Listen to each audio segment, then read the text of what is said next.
اور اللہ نے تم سے اپنا وعدہ سچا کر دیا، یعنی اس وقت جب کہ تم کافروں کو اس کے حکم سے قتل کر رہے تھے، یہاں تک کہ جو تم چاہتے تھے اللہ نے تم کو دکھا دیا۔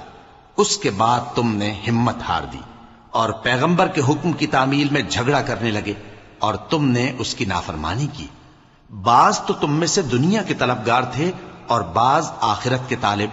اس وقت اللہ نے تم کو ان کے سامنے سے ہٹا دیا تاکہ تمہاری آزمائش کرے، اور اس نے تمہارا قصور معاف کر دیا، اور اللہ مومنوں پر بڑا فضل کرنے والا ہے۔ وہ وقت بھی یاد کرنے کے لائق ہے جب تم لوگ دور بھاگے جاتے تھے اور کسی کو پیچھے پھر کر نہیں دیکھتے تھے، اور رسول اللہ صلی اللہ علیہ وآلہ وسلم تم کو تمہارے پیچھے کھڑے بلا رہے تھے،